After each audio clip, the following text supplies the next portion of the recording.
Hi, welcome to Art You Crazy, the podcast that flips the script on the struggling artist paradigm. We're your hosts, Tessie Errasti and Erin Elizabeth Reed. Two artistic multi-hyphenates who believe that every person is creative.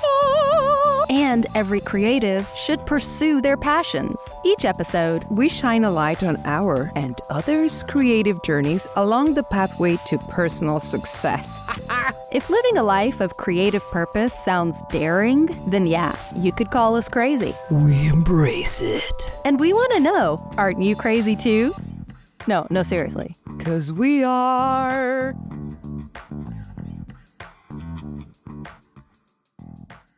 In this episode, we travel back in time with one of our original guests, who is an immersive musical experience all to himself. Open up your ears and enjoy the ride. Without further ado, Bum, bum, bum, bum, bum, bum. bum, bum, bum, bum, bum. Welcome to the seance of this day. We're contacting The spirits. the spirits. I am here. The spirit speaks. Oh, great spirit, please give us your name that we may honor the divine light that you bring upon us today. Akpanoluo. Akpanoluo. Sounds so regal. It's such a beautiful name.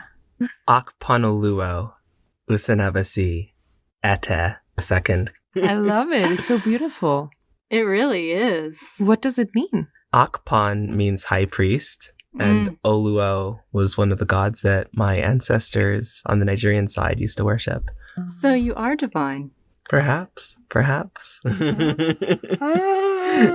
Well, welcome to this, our podcast. We're so happy to have you here. Yeah. So tell us a little bit about you started connecting musicians and creating a community. Yeah. Definitely my brother is very much at the heart of the origin story.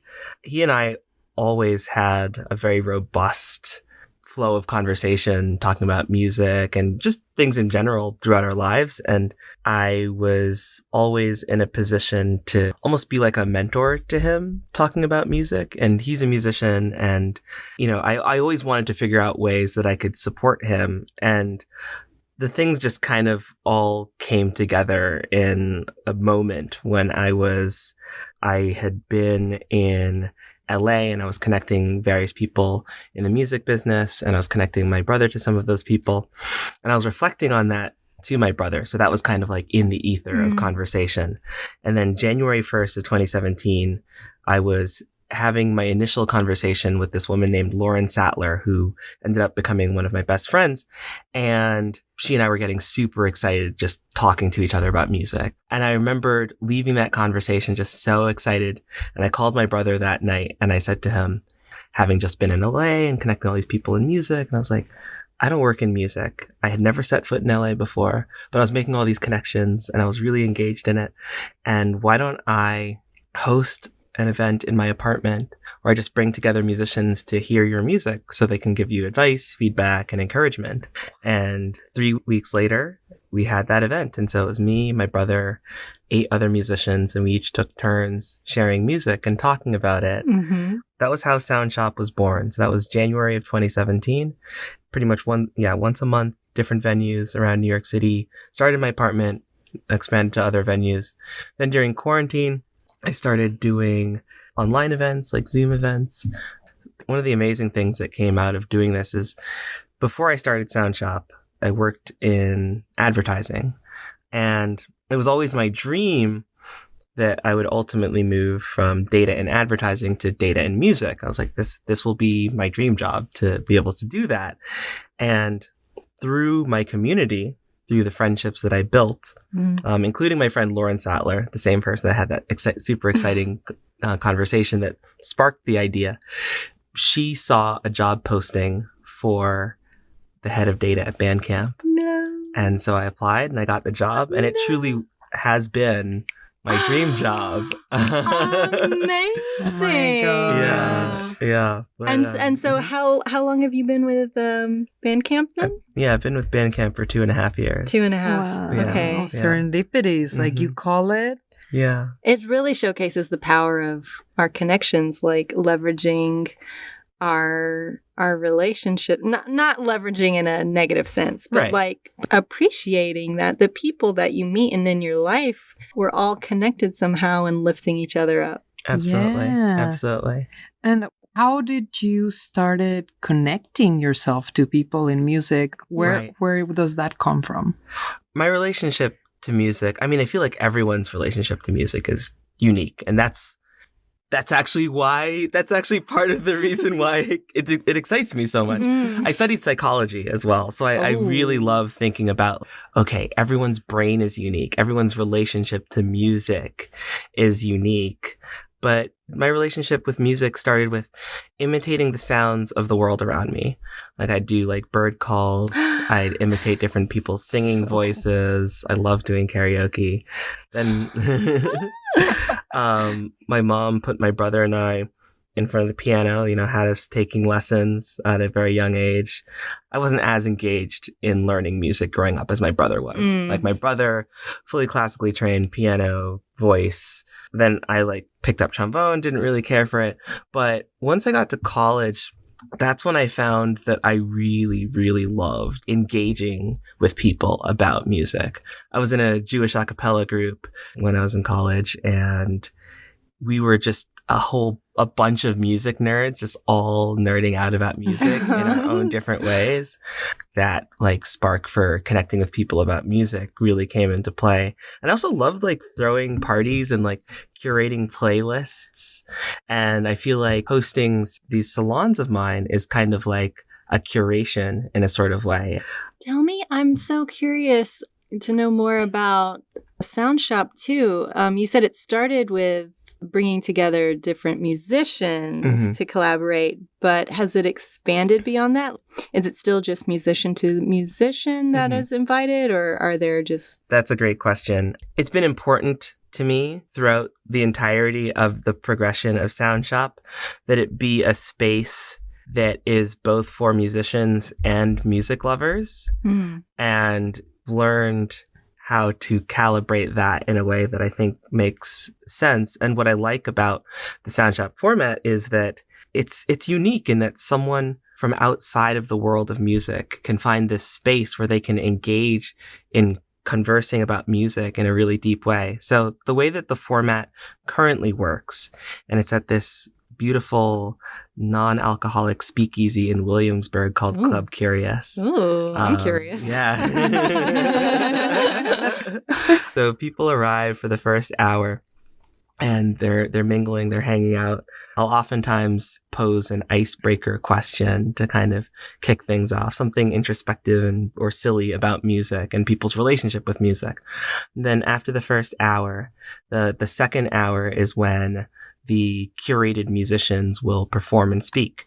First, they will talk about their musical background and musical journey. They'll talk about the song that they're going to perform. They will get into details about their process of creating the song. They'll talk about their inspiration, things that they'll want the audience to listen for. Then they'll perform the song. And then there's 10 minutes for a Q&A with the audience, which is usually around 40, 45 people.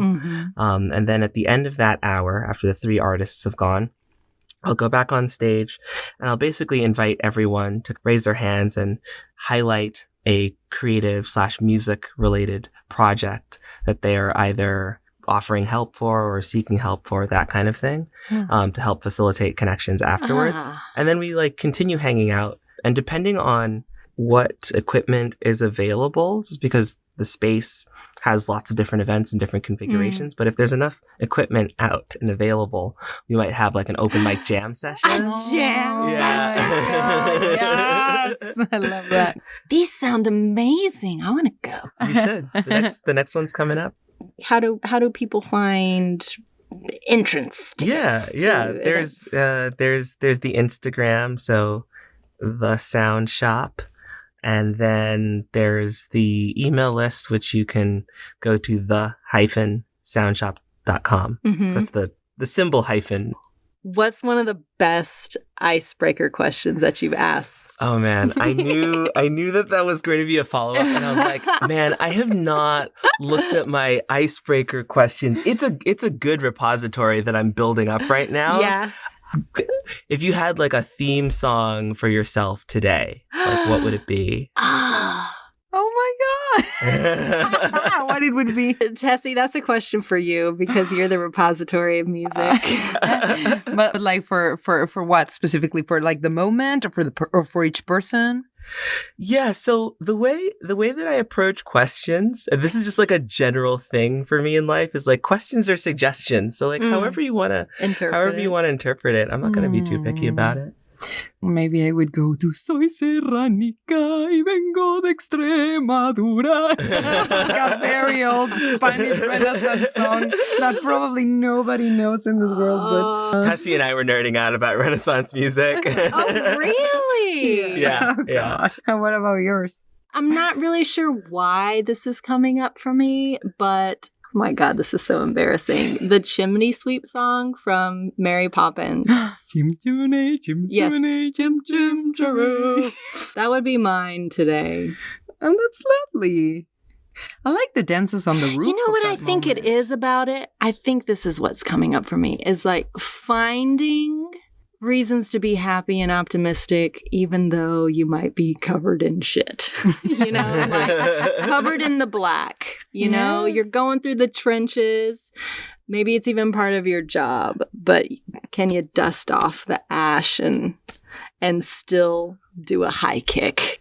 What about you? Yeah, what's your song for the day? Oh man, there's this song by this artist named Woo Kid that I've been listening to, and I've just been listening to it on repeat, and it's really hard to describe, but like, so the beginning of the song, it starts with like these bell sounds, like dong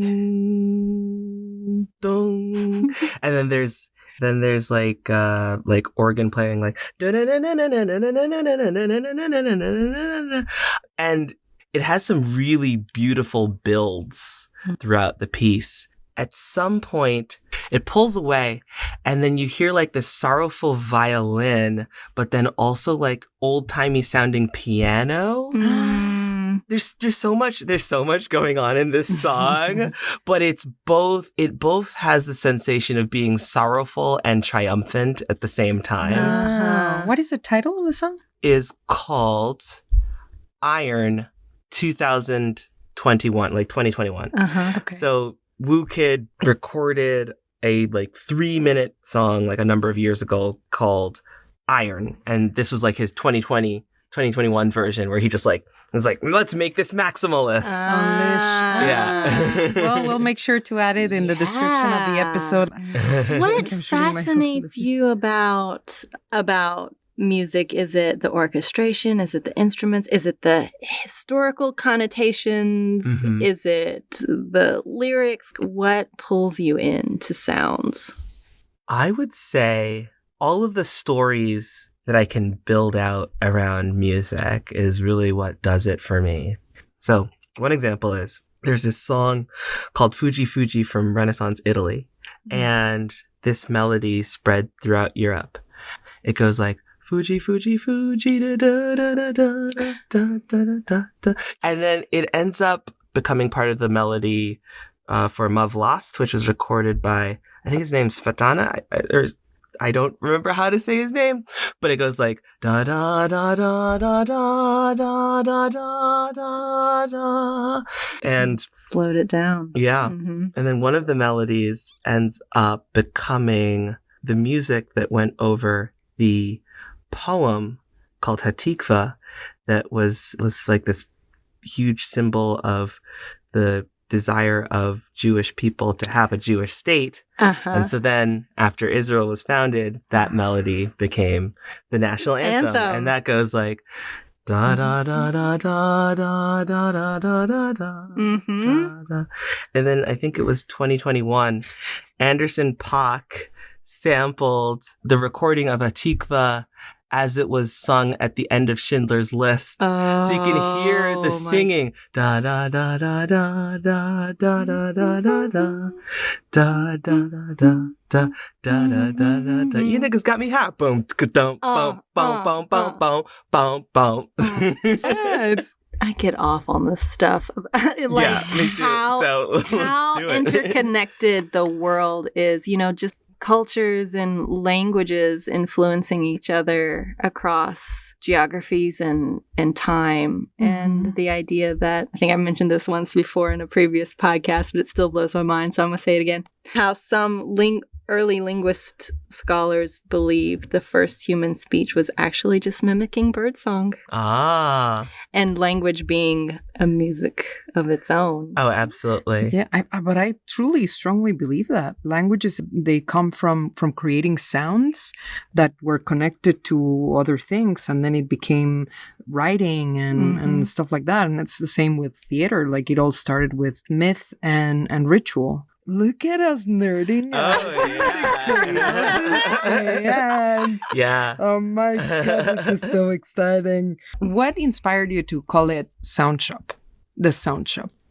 So the second SoundShop that I hosted, my brother and I were hanging out after we had concluded the second event. And he was getting super excited about what SoundShop was and what it could be. And he basically said, we should call it a sound workshop. And I was like, oh, yeah, SoundShop. That's what we should call it. Cool. Do you have plans to grow SoundShop in a bigger way? Are you content with where it is? What's the future of you and SoundShop?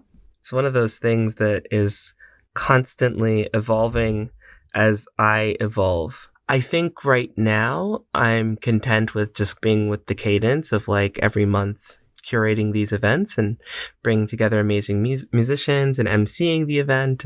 But I'm definitely on a personal creative journey at the moment, which will and already has intersections with how SoundShop will evolve. So one thing that I've been working on lately is improvisation. So I've been taking improv comedy classes.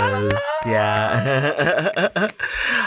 So I did. Welcome to the world of the actors. Welcome to the dark. Beautiful to be here. It's wonderful. It's delicious. And then I've also been doing circle singing, which is this improvised group singing practice. Mm-hmm. Speak more about that. Yeah. So Bobby McFerrin, who is most known for his song Don't Worry, Be Happy, he's kind of been the major champion of circle singing, and it has its roots in the oldest musical traditions of humanity, and when people would just gather together, and even without instruments, we would just sing and make music together. But there's all these different circle singing exercises to get people singing together, and the one that I've found to be the most magical, which I've gotten to do through Gaia Music Collective. There's like 60 of us in this room, and in the center are these candles that we had already lit earlier in the evening, and it's the only source of light. Mm. And we close our eyes, and we're either seated or we're laying down, and then we all take in one big deep breath, and we sing out on a common note. And then as we each individually run out of breath, we take another breath, choose some other note to start singing.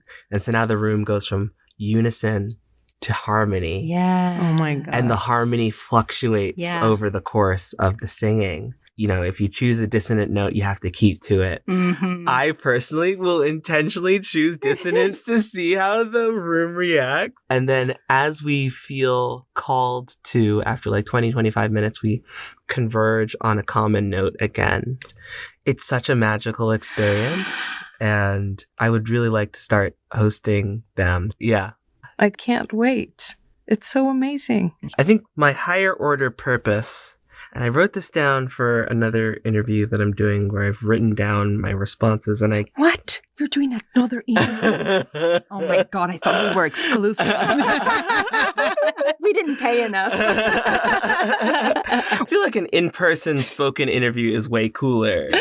But it just means that my cleverness is only going to be unintentional as opposed to like methodically thought out. It more or less comes down to creating musical experiences that, I mean, it's something to do with like dissolving the barrier between performer and audience. Participatory, immersive musical experiences. That's my purpose.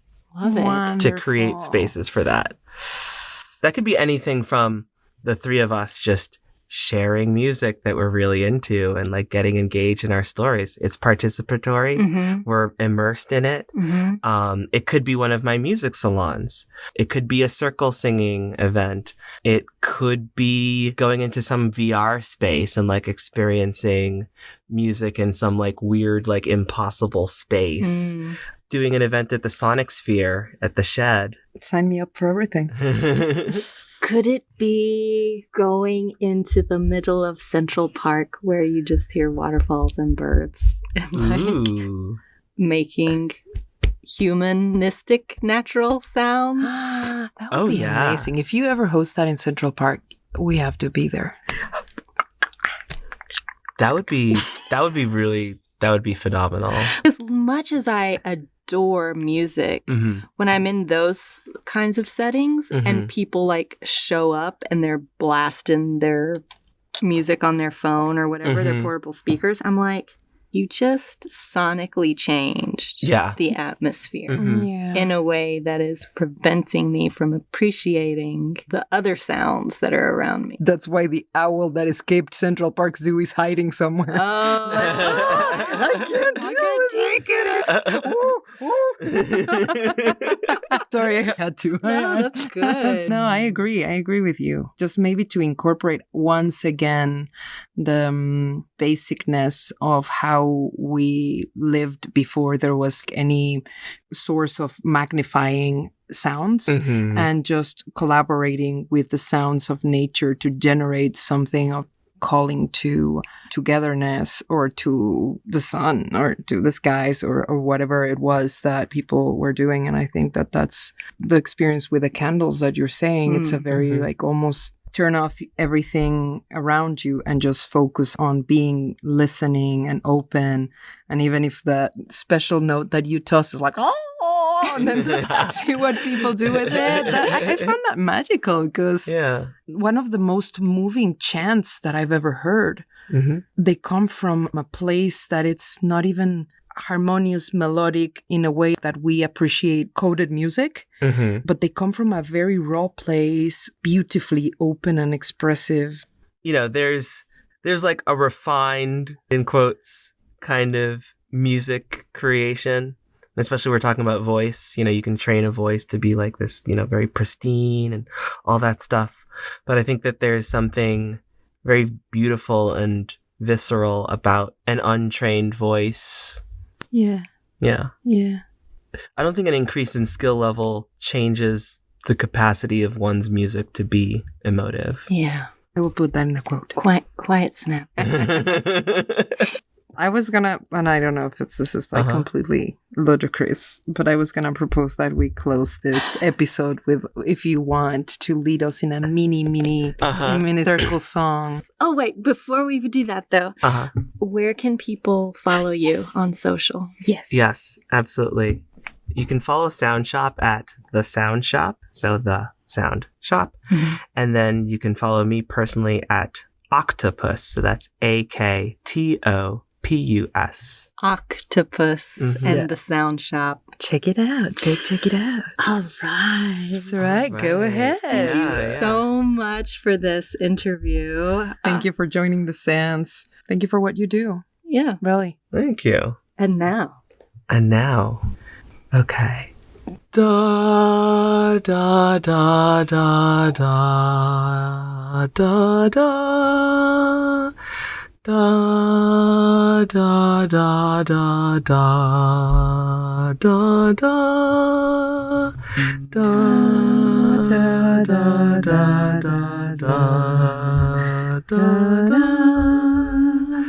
da da da da da da da da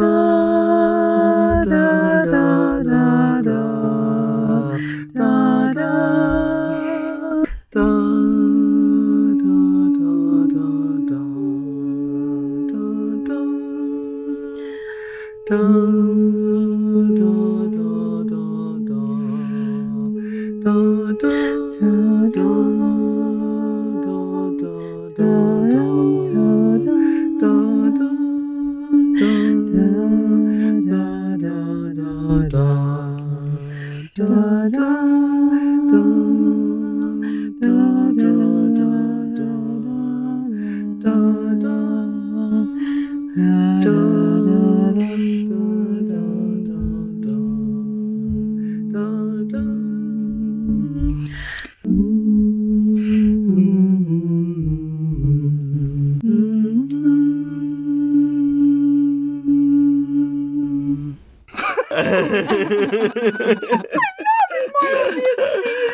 Thank you so much. Thank you. Thank you. Thank you for listening.